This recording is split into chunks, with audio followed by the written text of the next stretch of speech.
Voilà, on va aller à l'Élysée tout de suite écouter les parents de Florence Cassé qui sortent de leur entretien avec le président Sarkozy. Nous avons passé beaucoup de temps avec le président de la République et nous avons beaucoup discuté. Madame Michèle Alliot-Marie était présente également et nous avons eu Florence qui nous a appelés et nous avons trouvé tous ensemble en discutant un consensus sur une situation délicate et pour lesquelles nous n'avions pas la même façon de voir les choses.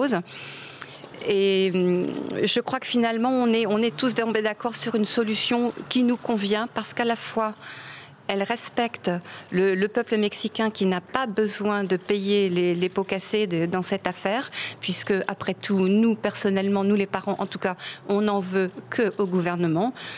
Et en même temps, on ne veut pas non plus baisser les bras et capituler.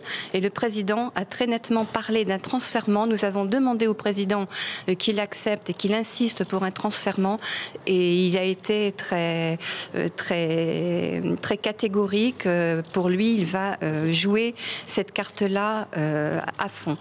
Le président nous a écoutés. Il était très réceptif. Il a écouté Florence, qui est tout à fait tombée d'accord avec ses propositions. Et je pense qu'elle était soulagée. Le fait qu'il ait parlé de sa sécurité, c'est rassurant pour nous parce que ça faisait partie de nos plus grosses craintes de faire une chose qui soit dont Florence pourrait payer les conséquences. Et ça, c'est évidemment quelque chose à laquelle il fallait qu'on fasse très très attention.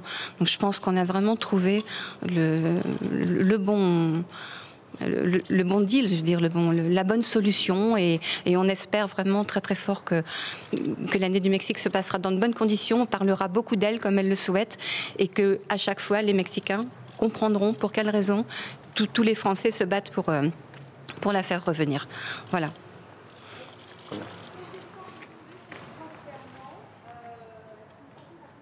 Merci. Voilà, donc c'était l'intervention de la mère de Florence Cassé à la sortie de l'Élysée, donc après l'entretien avec le président Sarkozy. Hubert Védrine, peut-être une réaction. C'est une bonne décision de ne pas annuler l'année France-Mexique et en la dédiant à Florence Cassé? Oui, je pense que c'est raisonnable. C'est une année qui est préparée depuis plusieurs années, je crois. D'autre part, la France doit continuer à travailler avec le Mexique. Le Mexique va être président après la France dans le cadre du G20. Il y a une troïka dans laquelle travaillent le pays d'avant, le pays actuel et le pays suivant. Bon. Et, sauf s'il était démontré que cette malheureuse jeune femme est l'objet d'une discrimination tout à fait particulière dans le cadre de la justice mexicaine. Mais bon, ça n'a pas été démontré jusqu'ici. Bon, c'est la conviction de sa famille et de son avocat, évidemment. Mais en tout cas, je pense que c'est raisonnable. Ils ont l'air d'ailleurs satisfaits de cette solution. C'est une solution. On va réécouter vite les réponses que fait la mère de Florence Cassé aux journalistes. Pour les faire en France, nous, on préfère qu'elle soit près de nous. C'est un pis-aller, je le sais. On espère toujours trouver une autre solution plus tard, mais c'est pas envisageable pour le moment. Là, pour le moment, c'est le transfèrement. Voilà.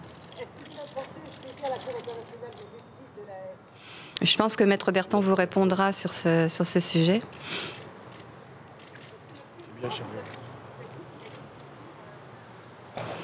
Pardon, je vous entends pas. On n'entend pas. Comment Faut arrêter. Je passe à Franck. Oui, allez-y, Franck. Non, alors sur le plan juridique, il y a tout un certain nombre de choses qui vont se poursuivre. La première des choses, c'est une plainte qui va être déposée sous un délai de 15 jours contre M. Garcia Luna et contre M. Palomino, entre les mains du procureur de la République de Paris, compte tenu des agissements qui ont été les leurs dans la procédure policière menée contre Florence Cassé. C'est pas parce qu'on demande l'application d'une convention de Strasbourg, et c'est-à-dire un rapatriement, qu'on va renoncer à faire établir les malversations de ces deux personnages qui ont émaillé la procédure policière et judiciaire de Florence Cassé. Donc ça, c'est la première chose. Sur le plan international, le président nous a assuré qu'il serait très attentif à ce que la Commission interaméricaine des droits de l'homme à Washington et la Cour interaméricaine des droits de l'homme au Costa Rica soient saisies. Et donc ça sera fait sous forme d'une plainte dans un délai qui sera bien beaucoup plus long que la plainte qui sera déposée contre Garcia Luna et Palomino, qui est, je vous l'annonce très officiellement, sera déposée dans les jours qui arrivent. Il faut simplement que nous ayons le jugement de la Cour suprême qui reconnaît de facto dans ce jugement qu'il y a eu un montage médiatique de son interpellation du 8 décembre et non pas du 9 décembre. Sur la convention de rapatriement de Strasbourg, j'entendais une question dire oui mais c'est reconnaître qu'elle est coupable. À l'heure actuelle, Florence Cassé est condamnée à 60 ans de prison. Vous savez que la convention de Strasbourg permet un rapatriement d'un détenu, ou tout au moins d'un condamné, définitivement condamné. Et Florence est définitivement condamnée au Mexique. Il n'y a plus de recours interne en la matière. Et donc on ne voit pas pourquoi le Mexique ne respecterait pas ou n'appliquerait pas cette convention internationale de rapatriement. Elle fera peut-être, sûrement même, 60 ans en France. Et vous avez entendu sa mère, il est bien évidemment dans le délire et dans l'abject, plus simple de faire 60 ans de prison en France qu'au Mexique. Voilà ce qui est sur le plan international. Alors la Cour internationale de justice, cette décision appartient à l'État français.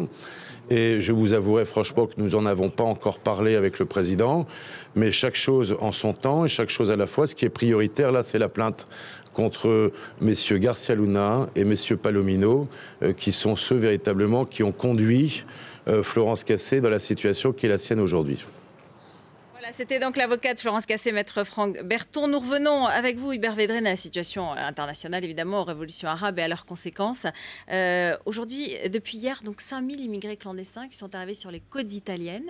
C'était un peu ce que craignaient les gouvernements européens. Et peut-être que ça explique le silence, par exemple, de la diplomatie française ou du président français, qui s'inquiétait des conséquences de ces révolutions, non ? Non, je pense qu'ils ne pensaient pas à ça. Et puis, de toute façon, toutes les diplomaties du monde ont été embarrassées parce que même si on sait que ces régimes un jour vont se décomposer, on ne sait jamais ni quand ni comment. Et il y a les mêmes débats aussi en Italie, en Turquie, en Israël. Ce n'est pas propre à la France. Je mets de côté les déclarations qui ont été parfois des bêtises, mais le fait d'être embarrassé face à ces transformations. Qu'est-ce qu'il faut faire alors face à ces vagues d'immigration? Dire non, quoi qu'il arrive, aider, les recevoir? Il faut prendre les choses dans l'autre sens. Il faut d'abord se dire qu'on est au début d'un gigantesque processus qui va se développer plus ou moins vite, qui concerne les pays arabes en priorité, mais pas que les pays arabes.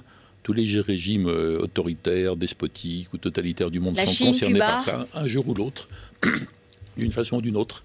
Donc il faut se mettre en tête, nous les Européens, les Américains, les Israéliens aussi, qu'il y a une période un peu confortable par rapport au monde arabe qui était verrouillé, qui s'achève avec une promesse de démocratisation qui va passer par des phases chaotiques, avec des surprises magnifiques, et puis des coups d'arrêt, peut-être des catastrophes localisées, mais qui est dans l'ensemble prometteur quand même. Mais on ne pourra plus avoir les mêmes attitudes sur beaucoup de plans, on n'aura plus le même confort. Par exemple que vous citiez, par exemple, le contrôle de l'immigration. Si Kadhafi tombait, par exemple, en Libye, c'est un des verrous de l'émigration africaine clandestine qui saute par rapport à ça, que Berlusconi a été négocié avec Kadhafi. La Tunisie aussi. Bon, donc ça a des conséquences, la démocratisation. On peut la souhaiter en général et être embarrassé pour la gérer au quotidien. C'est un processus. Ce que vous dites depuis le début de ces révolutions arabes, c'est qu'il faut accompagner. Il ne faut pas s'ingérer, il ne faut pas intervenir, mais il faut accompagner intelligemment, en tout cas le plus possible. En l'occurrence, sur cette immigration, et peut-être même, par exemple, sur la Tunisie qui cherche à ramener ses touristes. On ne peut pas être contre, on ne peut que souhaiter que ça marche.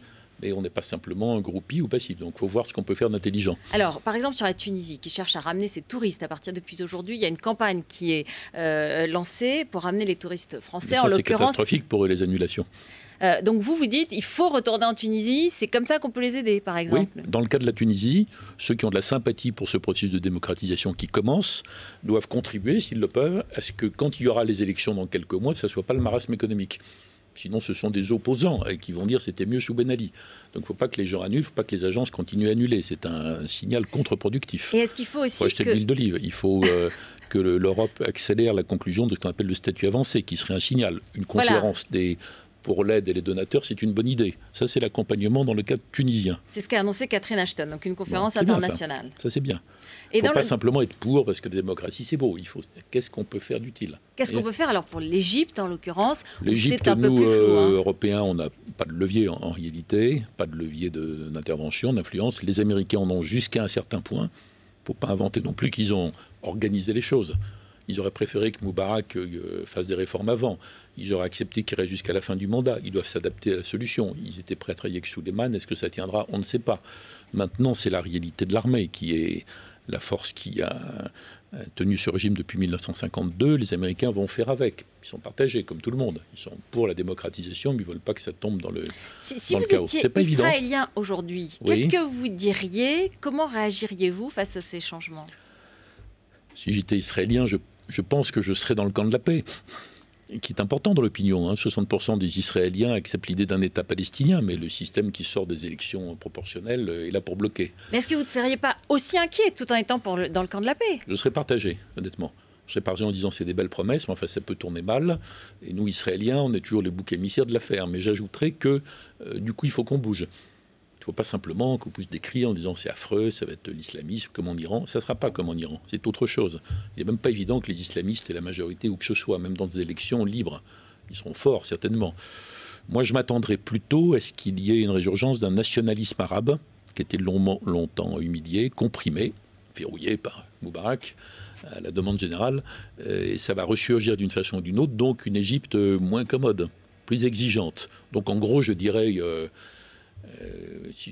je crois, si j'étais israélien, sauf si l'inquiétude dominait, je ne sais pas. Je dirais il faut qu'on arrête d'employer tous les prétextes les uns après les autres pour torpiller les processus de paix. Et on avance par se mettre d'accord entre nous, entre Israéliens, pour y aller. Il faut arrêter de dire qu'on ne peut pas parce qu'il y a le Hamas et compagnie, c'est des prétextes, tout ça. L'Algérie, un petit mot sur l'Algérie. Vous faudrait ressusciter Rabin, vous savez, pour faire ça. L'Algérie, vous pensez que le pays peut être touché par ce phénomène? Tous les pays, potentiellement, peuvent l'être. Mais maintenant, les gouvernements sont instruits. Ouais. Ils ont vu ce qui s'est passé. Personne ne s'attendait à ce que Ben Ali, ça se désagrège aussi vite. Donc les gouvernements regardent, mais les opposants aussi. Les islamistes aussi, regarde s'ils peuvent tirer les marrons du feu. Mais il y a aussi des partis modernes, démocratiques, qui vont tenter de s'organiser. Des partis démocratiques peut-être, mais nationalistes arabes modernes, qui ont tiré les leçons des événements. C'est des paysages politiques qui vont se recomposer. Mais il n'y a aucun régime autoritaire dans le monde, qu'il soit arabe ou pas, au Maghreb, mais en Asie centrale ou en Afrique aussi. N'oublions pas. Il n'y a aucun régime qui soit complètement indemne et qui puisse se dire ça ne me concerne pas. C'est pas possible. Ça, c'est parce qu'il y a Internet, il y a les pression sociale. Wikileaks, vous étiez très contre, mais finalement, ça joue un rôle important. Je ne sais pas que je sois contre, de toute façon, j'y peux rien, ça existe. Oui. Non, je suis contre le fait qu'on se réjouisse du fait que nous sommes dans une société où tout est sur Internet et n'importe qui d'un clic peut tout révéler. Je ne trouve pas ça extraordinaire. Je ne pense pas que ce soit un progrès de la liberté. Donc je pense qu'il faut se préoccuper de ça, et je pense que ce n'est pas un progrès en matière diplomatique, qu'il n'y ait plus aucun moyen de négocier calmement, tranquillement, dans la sérénité, jusqu'à ce qu'on rende public les résultats. Puisque vous me parlez du Proche-Orient, si toutes les tentatives de paix qui supposent des compromis pas commodes, et du côté israélien et du côté palestinien, si tout est sur la place publique, vous êtes sûr que ça s'arrête instantanément. Juste un petit mot. Que je ne m'étais pas réjoui de l'affaire Wikileaks. Un mot. François Baroin, hier, qui est invité de BFM TV, a dit « Je trouve que c'est très bien qu'un Français, il parlait de Dominique Strauss-Kahn, soit à la tête d'une grande institution internationale. C'est mieux pour l'image de la France que ce Français conserve son mandat jusqu'au bout. » Vous êtes d'accord? Ben non, c'est des petites astuces politiques, ça. Mais la première partie était excellente. Oui. Il y a eu souvent des Français, regardez Jean-Claude Trichet, à la Banque Centrale Européenne. Il faut qu'il reste jusqu'au bout ou... Regardez, Pascal Lamy, c'est à lui de décider, ça. Non, mais la première partie de ce que dit Baron, tout le monde est d'accord. On est content quand il y a des Français qui occupent des grands postes. Et la deuxième partie, c'est une petite astuce politique. C'est le combat qui a commencé préélectoral, pré-présidentiel. Vous souhaitez qu'il revienne? Je n'ai pas l'intention de me prononcer là-dessus dans cette émission, ni aujourd'hui. D'accord. On en reparlera alors. Oui, on va en parler. Merci beaucoup Hubert Védrine d'être venu sur le plateau de BFM TV.